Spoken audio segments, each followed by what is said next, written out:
இப்போ ட்ரம்ப் என்ன சொல்றாருன்னா, நீங்க ஒரு 16,000 பேர் ஒரு வேலையை விட்டு தூக்குறேன்னு ஒரு கம்பெனி அறிவிக்குது. ஆனா அதே கம்பெனி 8,000 பேருக்கு வந்து H1 விசா வேணும்னு அப்ளை பண்ணுது. அப்ப எங்க ஊர்ல இருக்கிற 16,000 பேரை வேலையை விட்டு தூக்கிட்டு 8,000 பேரை வேற ஊர்ல இருந்து கொண்டு வந்து வேலைக்கு வச்சுக்கிறியான்னு அவர் கேட்கிறாரு. நான் திருப்பி கேட்கிறேன், அந்த 16,000 பேருக்கு கொடுத்த சேலரியை தான் இந்த 8,000 பேருக்கு நீங்க கொடுப்பீங்களா? H1B விசா வச்சுக்கிட்டு, அல்லது இது இல்லாம இன்னொரு விசா இருக்கு, L1 விசான்னு ஒன்று இருக்கு.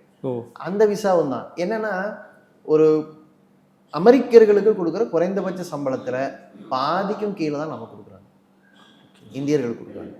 இந்த சுரண்டல், அதுவுமே இந்த விசாவை வச்சிருக்கிற கம்பெனி தான் வச்சிருக்கோம். கம்பெனி பேர்ல தான் விசா இருக்கும். நம்ம பெனிஃபிஷியரி தான், பயனாளர் தான். இந்த முறையில இந்த இந்த மெத்தட் இருக்கிறத நம்ம இந்திய அரசாங்கம் என்னைக்காவது எதிர்த்திருக்கா? நான் இர்ரெஸ்பெக்டிவ் ஆஃப் கவர்மெண்ட்ஸ் கேட்குறேன். யார் ஆட்சிக்கு வந்தாலும் இந்த முறையில் நம்ம தொழிலாளர்களை சுரண்டலாமா? ஒரு மிரட்டல் தானே, தலையில கத்தி வச்சுட்டு தானே. ஸோ இது வந்து இந்த முறையை பற்றியே இப்போ நம்ம கேள்வி எழுப்ப வேண்டியிருக்கு. ஏன்னா இப்போ அதிகமான H1 விசா வந்து டிசிஎஸ் கையில் வருது, இல்லை இன்ஃபோசிஸ் கையில் வருது. அவங்களே என்ன சொல்கிறாங்கன்னா, நிறைய பேர் அப்ளை பண்ணால் நிறைய லாட்ரி கிடைக்கும். நிறைய நீங்கள் லாட்ரி டிக்கெட் வாங்கிட்டீங்கன்னா உங்களுக்கு விழுகிறதுக்கான சான்ஸ் அதிகம் இல்லை. அது மாதிரி இப்போ டிசிஎஸ்ஸோ இன்ஃபோசிஸோ அல்லது காக்னிசன்ட்டோ நிறைய பேரை இந்தியாவிலிருந்து ரெஸ்யூமே ரெடி பண்ணி அவங்க பேரில் அப்ளை பண்ணுறாங்க.